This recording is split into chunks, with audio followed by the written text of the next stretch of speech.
Hello everyone, welcome to the next session of this training. In this session we will be discussing about RFC fundamentals. We know what is the use of gateway. We've seen the gateway in our previous sessions. Gateway plays a very important role in RFC communications.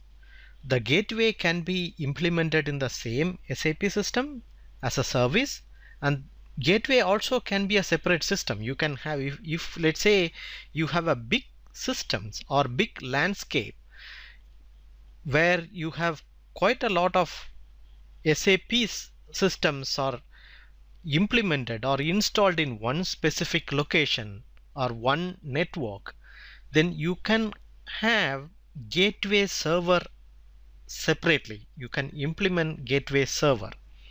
We've seen central instance, application instance, database instance. Same like that, gateway also can be installed as gateway instance, separate instance, whereas all your SAP system in that specific network will pass through the gateway. However, each SAP instance, each SAP central service have a gateway installed into the SAP system by default. If you can see in this diagram, this is an SAP system where you have a gateway service already in the ABAP instance.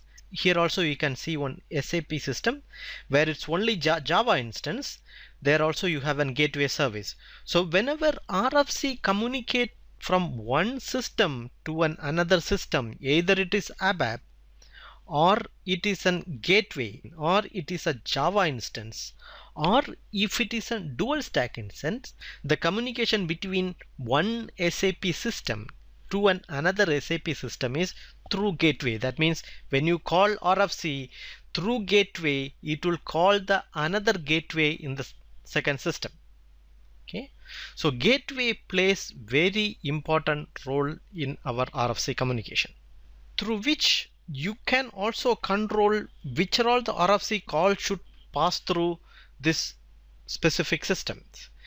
If you go more deeper into security side, there is something called seginfo and reginfo. These two files which is maintained in the SAP system, basically it controls these RFC functions where you can define which system should call in or which system should be called from there. So this is especially coming from this gateway. Okay, gateway plays a very important role in our RFC communication. So as we seen, CPIC is the protocol, that is the common program interface for communication, is the one which is used in the RFC communication. Meaning to say, the advantage using RFC is that if you are writing a ABAP program, you don't need to write or you don't need to program the function call itself to another system. That will be done by the SAP. That when you define the SM59, you create the RFC. In the ABAP, what you will do is call function, then you will define the RFC, then you just set the parameters, then it will automatically call. Thus calling of the remote system is done by the RFC itself. And this RFC have different groups. Okay, let's go to the next presentation. You can see RFC connection groups. We have ABAP connections, HTTP connections to an external server, and internet connection and TCP/IP connection.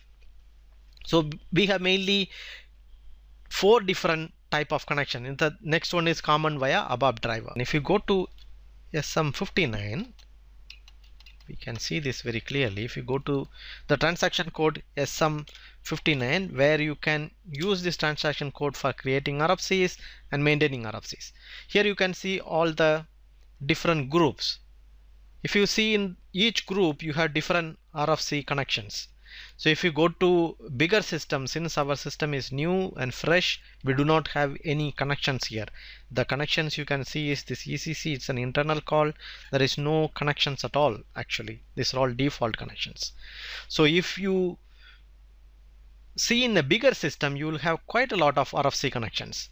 In that case, it's quite difficult to find out which is the RFC which you are going to use. In that case, you can also use the search functionality. Okay, if you use the search functionality, let's say I want to find this IGS, something start with IGS, it's a TCP IP connection. Let's say I don't know, so I wanted to search all the RFC which start with IGS. If I say IGS star, you can find this particular RFC destinations, then simply select there, then it will take you to the particular RFC destinations. That means you can search the RFC destinations. Okay, that is quite important. So if you see here, we have different type of connections. ABAP connection, that means you are calling an ABAP system. This is the RFC connection we will be using. And we have HTTP connections. HTTP connections also very important, that you can call a HTTP server using RFC. Provided that HTTP server you are calling in, it will support RFC functionality. In most of the cases, let's say you want to call a service, HTTP service in an SAP system, it can be quite easier. Mainly we use this one for in case of, if let's assume you are a corporate company, bigger, you are managing a corporate company, bigger company, you want to do some kind of authentication to your central LDAP server which support RFC, then you can use this HTTP connection for authentication of the users who is logging into the servers. For this kind of authentication stuff, you can use HTTP connection, or any other HTTP services. You can create HTTP RFC connections. And internet connections, this is to connect to internet standard connections. And we also have TCP IP connection. This is also quite important. This TCP IP connection, the one which you will be using for non-RFC systems. Let's say you wanted to point your SAP system to a DLL file for an external system, then you can use TCP IP connection. So that here you will, what you will do is you will point to a specific program. Let's say if you see here, yeah, here what you have is you will point to a specific program ID, where you will call the specific program and try to execute. Through that you can establish the connection between SAP system and the specific application or specific program which you are calling.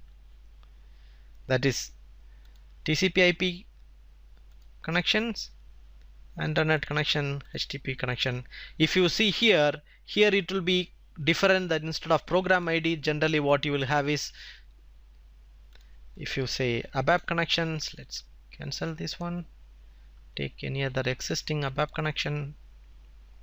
You can see here host name and the system ID, so that you are logging into a different RFC system. It's an ABAP connection. Now let's have a look into RFC types. So RFC groups and RFC types, connection group and RFC type is two different things. RFC types, basically we don't define in RFCs in SM59. Please don't confuse this one. The ABAP, TCP IP connection, these are all the different methods we can connect to a different system. RFC type is basically defined in the, when you develop your application, when you program your application.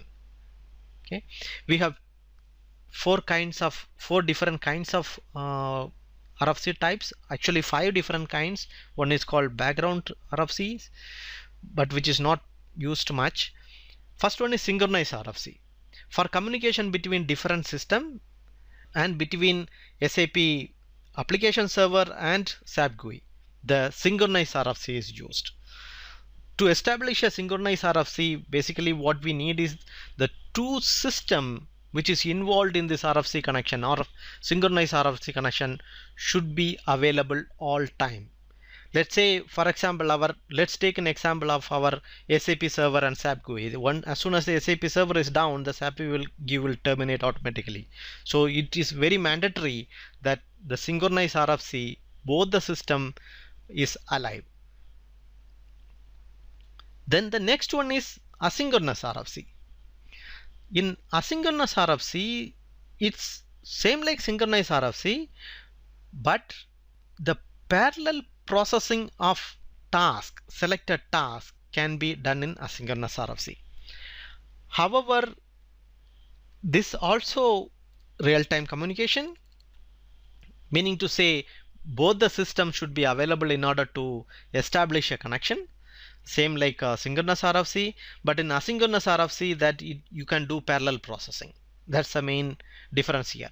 Meaning to say the process cannot be interrupted in asynchronous RFC also. That means we cannot just interrupt any process which is happening. Okay, then we will come to transactional RFC, TRFC.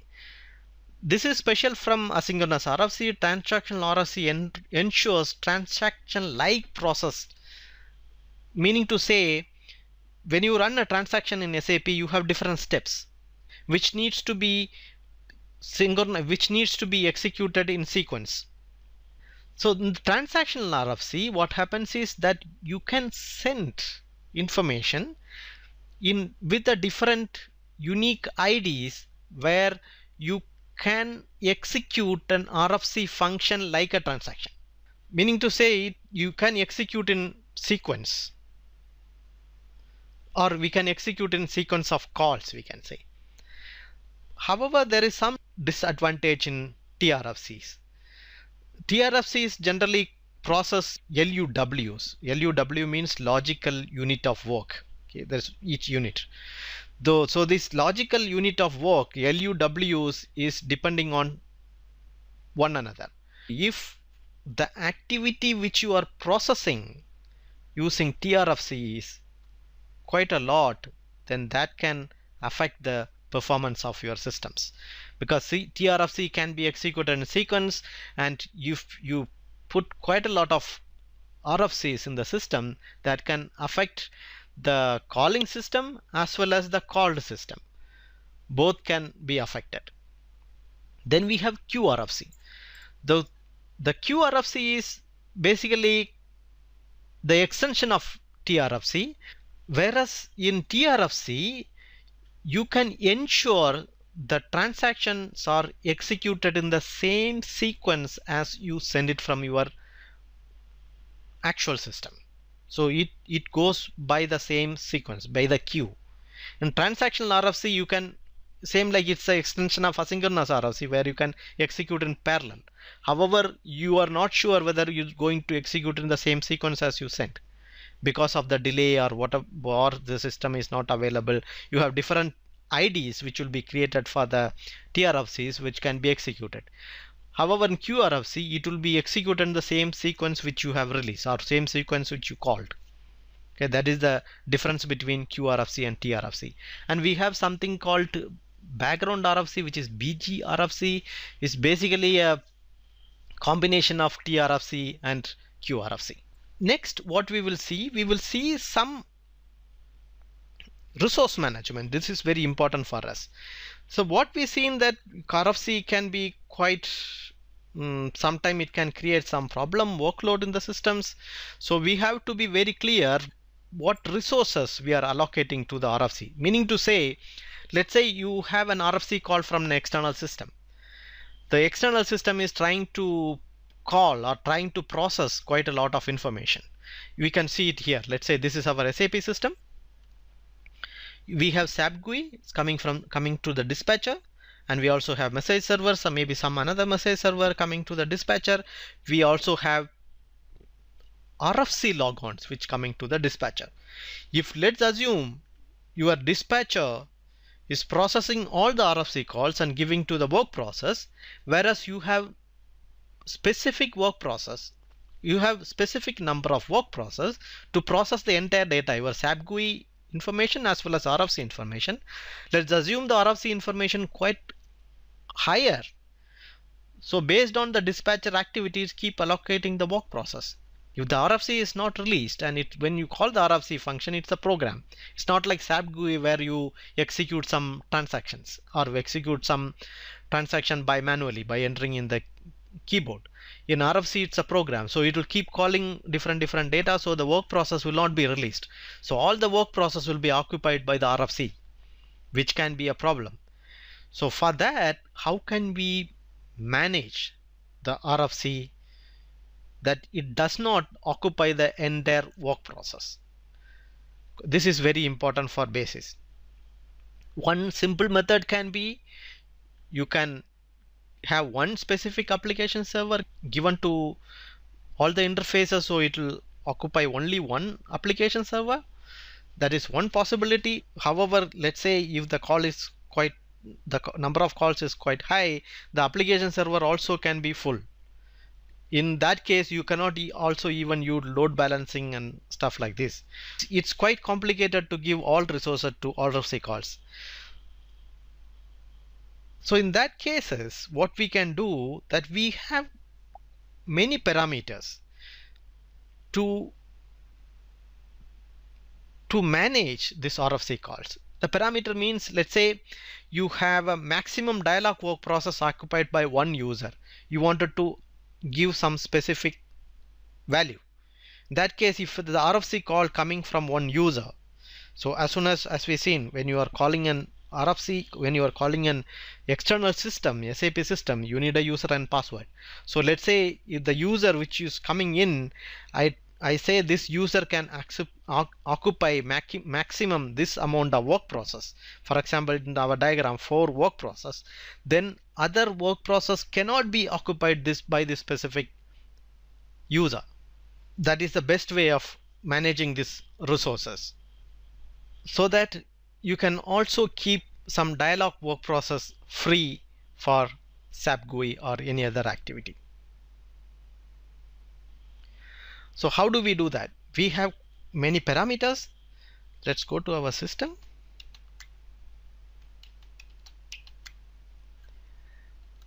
We already know how to see the parameters. Let's go to RZ 11. So the first parameter we are going to see is rdisp/tm underscore max underscore number.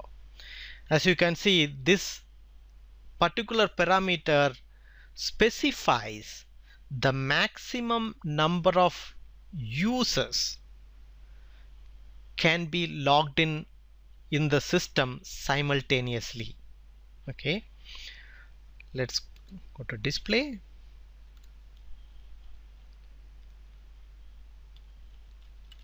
Oh, there is a mistake here. It's not disk, it's disp, DISP. Okay, so if you see here, this presently it's 200. That means simultaneously it can have 200 users logged in to this particular instance. So let's go to the documentation. You can see it here. This parameter limits the maximum number of users per instance. The dispatcher creates information about the connected users in the structure of TRIM ADM. Okay, there is a structure, internal structure, which stores this information, how many users logged in at the moment with parallel. Based on that, it will limit the total number of users which can be logged in into the system simultaneously. RFC user also counted towards this total. That means it can be an RFC user or a dialog user. Same like what we have seen in our diagram. It can be a dialog user or using SAP GUI, or it can be an RFC user. Okay, so the total number of users who can log in to the specific instance is specified here. Now you may think, now we still not come to the actual resource allocation. We are talking about total dialog and as well as RFCs.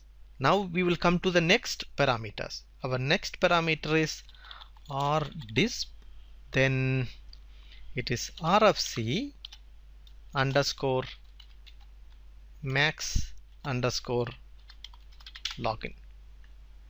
Okay, as you can see from the name itself, this describes the maximum allocation, the quota of number of users logged into SAP system, value extended. Okay, it does not describe what kind of user it is. This RSP disk / RFC Max Login specify the maximum number of RFC users can log into this specific instance. So you have the first parameter what we have seen is RFC plus dialog, And the second parameter we are talking about is only RFC. And here you can see the above absolute number login SAP system is specified by the parameter, the first one what we had seen, TM underscore max numbers. So the TM underscore max number specifies dialog plus RFC, whereas the next parameter we will limit the number of RFC to the lesser number than the one which we have seen. You can see the default value here is 990. The first value which we have seen is 200. So we reduce this number. So you have, for example, in our case, in our system, we have 290. So 110 users is reserved for your dialog instance or for SAP GUI, we can say. Okay, this is a way we can limit the number of RFC calls or number of RFC users coming into our system. Then you will have one more question. Let's say you have multiple RFCs, let's say 50, 60 RFC connections. Possible, yeah? It is possible that you will have so many RFC users, because in a bigger system you keep interfacing or keep building different system you want to call from different system, and you will create different RFC connections and RFC users. So in that case, let's say you have multiple RFC connections, then one RFC is trying to execute lot of jobs, whereas other RFCs is not able to log into the systems because of these parameters, because we limited that.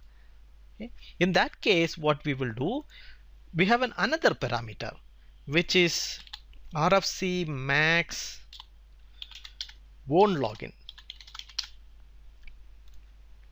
Okay. This describes by a specific RFC users how many parallel logins you can do.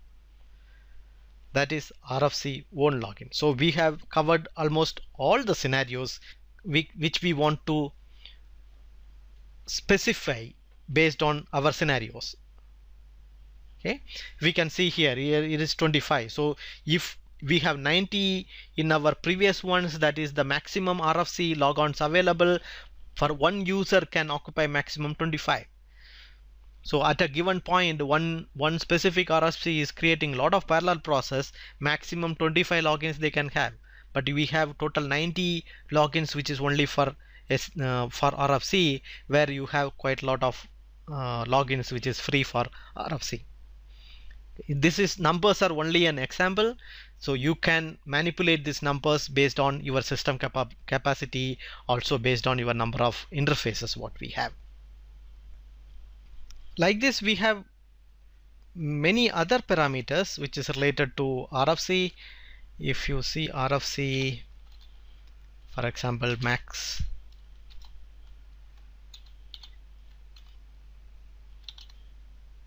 queue. Okay, this what it describes is the request queue, dispatcher quota for dispatcher request queue. How many request queue you can have on the dispatcher. Okay, so that from dispatcher itself you can start limiting. This again depends on the dispatcher element per queue. The total number of you will specify in this parameters, then you will define this will be for all, then you will limit the RFC only RFC queue to a lower number, then you can filter it from the dispatcher itself. So the dispatcher is not loaded with the RFC calls. Okay, that is the idea behind that. Like this, you can manage the resources of RFC connections. Now you may have another question in your mind. So far what we have seen is about the users. What about the work process? So we know we have number of work process, for example, or disk this WP underscore no number of dialog, which we have seen in our previous sessions.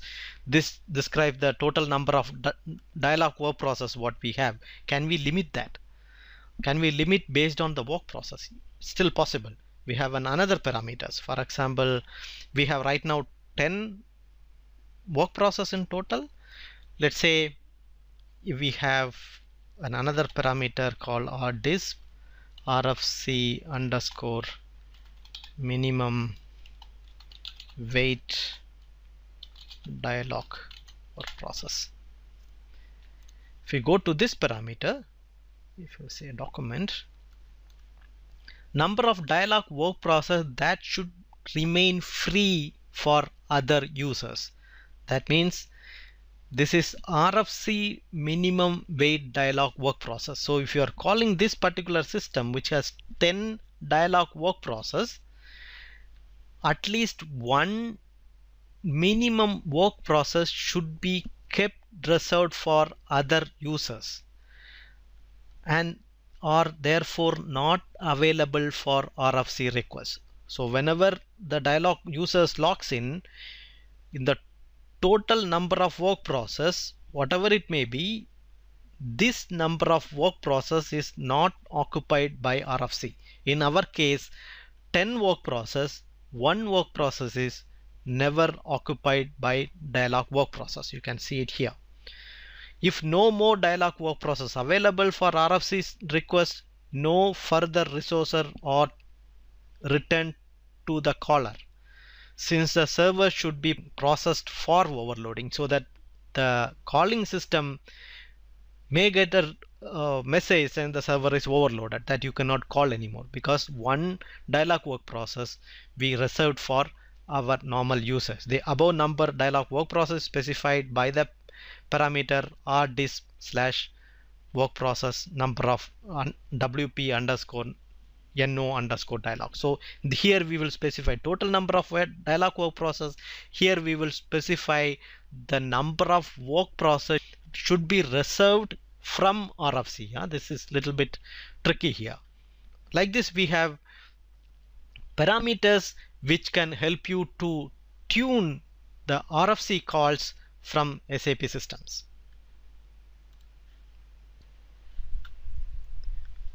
Let's see some other transaction codes which is also relevant for us for this RFC resource management.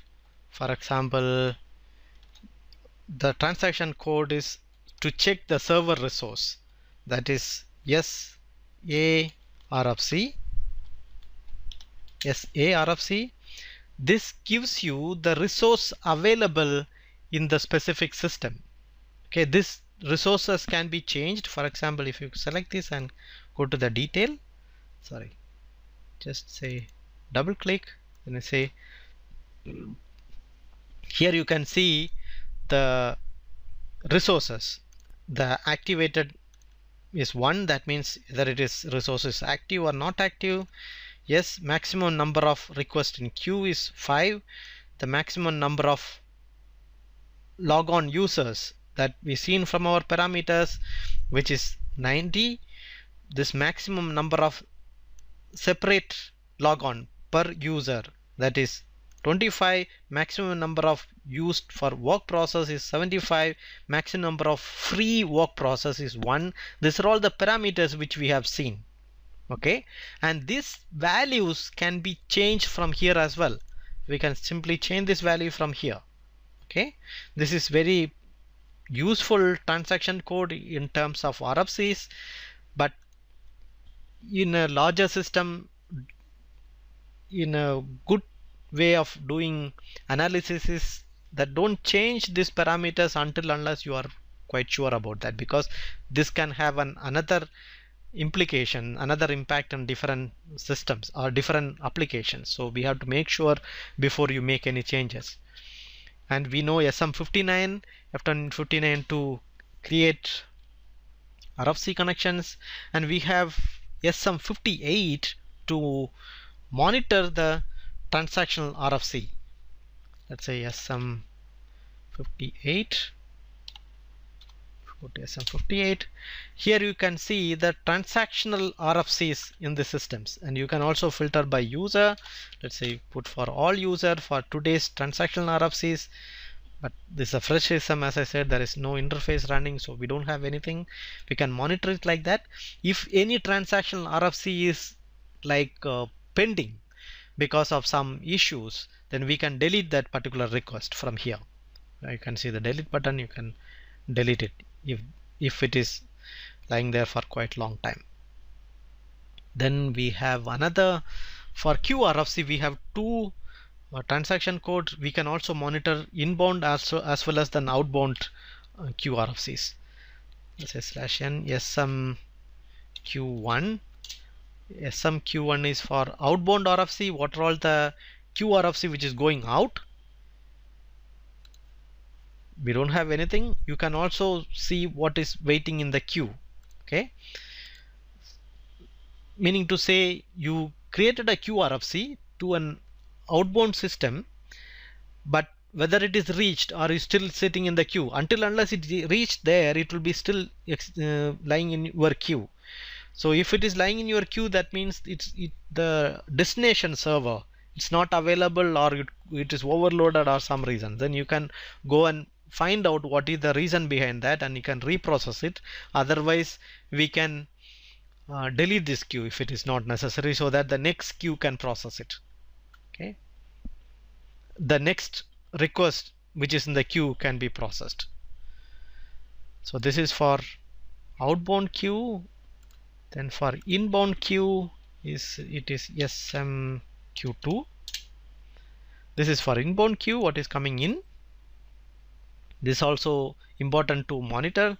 In general, if it's your system have a lot of QRFC and TRFC being processed, then it will be also good idea that you monitor this SMQ1 and SMQ2 every day, because this can have a bigger impact. If these RFCs are not processed for a long time, then you have a business transaction which is pending for a long time, which is not happening. Maybe it's a production order which is coming from an outside system to your system, or some critical informations which is coming but it's not been processed. So it's important that you monitor this quite often. And we can also monitor the background RFC, which is the combination of TRFC and QRFC. That is, the transaction code is FBG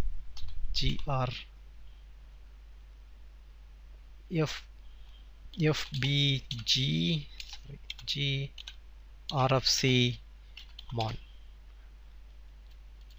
Yes, background RFC monitoring. Here you can monitor almost everything. You have a lot of selection criteria by user, by inbound destinations. You can filter it, maximum number of displays also you can have it, so that it's quite easy to monitor this one, and easy to see in one view that how many processes are pending. Okay, and so we can use this as well to monitor it. And one more thing we need to see is that we've seen so far the parameters specific to instances. So initially we said we can create groups, yeah, for RFCs. It's not like your logon group. Logon group is different. And if you go to SM59,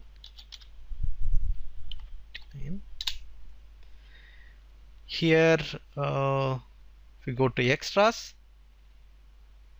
RFC groups. Okay, here you can create a logon group for RFC. Okay, we seen so far what we seen SMLG. LG, that is the logon group for dialog users. The one which we are going to see is SM59. Here you have the logon group. This is logon group for RFCs. Okay, this you can specify. Let's say if you go to SM59, when you are, let's assume that you are going to call a different system. Here you can specify the group, whether it is a single system or a logon group. Okay, you can specify it here. If you say load balancing, then instead of target group, it will target host, you can specify the group. Okay, and that group, this also have a separate transaction. I think it's RFC 12, or we can go and check it here. Yeah, this RFC 12.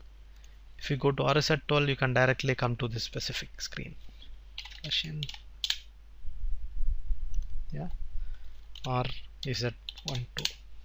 Okay, create RFC server group maintenance.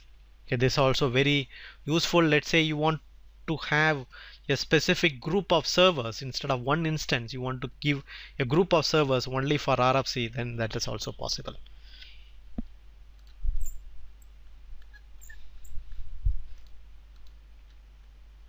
And one more useful thing will be, let's say at a point in time you want to find out what are all the RFC parameters you have in your SAP systems.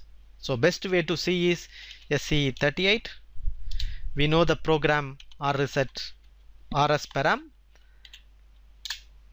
Go to RS param and execute.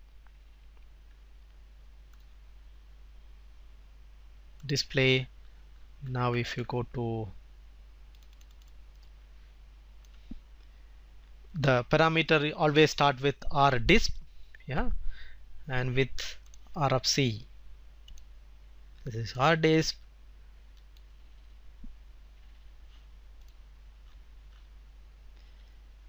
Here you can see rdisp, RFC check, RFC maximum, common entries, login, one login, used, all the parameters related to RFC is here. So RZ param is the best way to see what is the active parameters which we have in the server. As we see in our previous sessions, if you go and check in the RZ11 or on RZ10 profile parameters, you will not find all these values because these are all default values which is already defined in the kernel.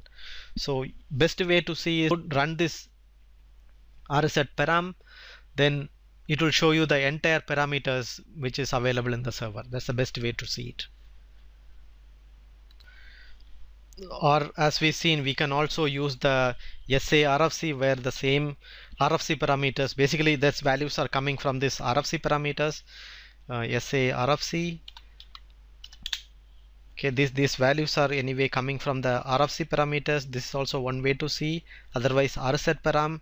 This RZ param also have a transaction code where you can limit by the parameters using wildcards, because in RZ param it runs for the entire system landscape, the entire systems. So if you use the transaction code RSPF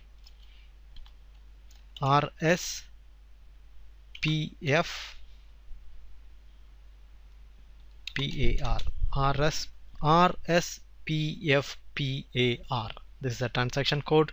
You run this transaction code, then you will get a option where we can specify RDISP/RFC star. If we specify it like this, then you can see only the parameter which is starting with rdisp/RFC. Okay, this is also quite useful transaction code because this helps you to limit. Otherwise in the RS param you will get quite a lot of entries, then you need to search that. That also a very good way, and this also a good better way. In general we don't go by transactions because in general as a basis administration you will have authorization to run the program, so that program is used for quite a long time, so people use that quite often, and this also quite useful transactions. Okay, with this we are coming to the end of this session. Thank you very much for listening. I will see you in the next session. Bye bye.